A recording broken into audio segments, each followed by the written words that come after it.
ఇప్పుడు కేవలం 7,999 up to 10 kgs వరకు బరువు తగ్గి అధిక బరువు నుంచి వచ్చే ప్రధాన సమస్యలను దూరం చేసుకోండి. హాయ్ హలో నమస్తే వెల్కమ్ టు మూవీ మిక్చర్. ఒకసారి రిలీజ్ డేట్ ప్రకటించాక దానికి కట్టుబడి రిలీజ్ అయ్యే సినిమాల సంఖ్య రోజు రోజుకి తగ్గిపోతుంది. ఫ్యాన్స్ నుంచి ఒత్తిడి వస్తున్నా అవుట్పుట్ విషయంలో నో కాంప్రమైజ్ అంటున్నారు మేకర్స్. ఇప్పుడు ఇలాంటి సిచ్యువేషన్ లోనే ఇరుక్కుంది పుష్ప 2. ఆగస్ట్ నుంచి డిసెంబర్ కి పోస్ట్ పోన్ అయ్యే ఛాన్స్ కనిపిస్తోంది. పుష్ప 1 తో హిట్ కొట్టిన అల్లు అర్జున్ ఇప్పుడు పుష్ప 2 పై వర్క్ చేస్తున్నాడు. ఎప్పుడో సెట్స్ పైకి వెళ్లిన ఈ ప్రాజెక్ట్ గత ఏడాది డిసెంబర్ లో రిలీజ్ అవుతుందని వార్తలు వచ్చాయి. ఆ తర్వాత సమ్మర్ అంటూ ప్రచారం జరిగింది. చివరకు ఆగస్టు 15 కు రిలీజ్ డేట్ ఫిక్స్ చేసింది యూనిట్. కౌంట్ డౌన్ పోస్టర్లు కూడా షేర్ చేసింది.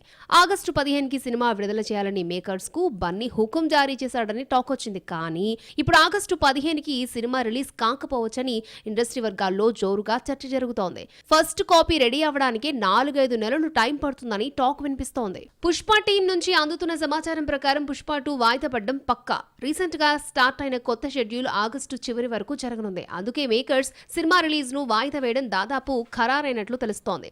షూటింగ్ పూర్తయ్యాక ఎడిటింగ్ వర్క్ జరగాలి. ఆ తర్వాత అన్ని భాషల్లో పోస్ట్ ప్రొడక్షన్ వర్క్ చేయాలి. ఇదంతా కంప్లీట్ అవ్వడానికి 4-5 నెలలు టైం పడుతుంది.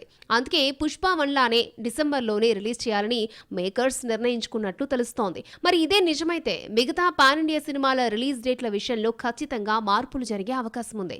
ఇప్పటికే Pawan OG movie postpone అవుతున్నట్లుగా వార్తలు రాగా దేవరాని ప్రీపోన్ చేశారు మేకర్స్. ఇప్పుడు పుష్ప 2 వాయిదా పడితే ఆ డేట్ లో మరే పాన్ ఇండియా మూవీ రిలీజ్ అవుతుందో చూడాలి.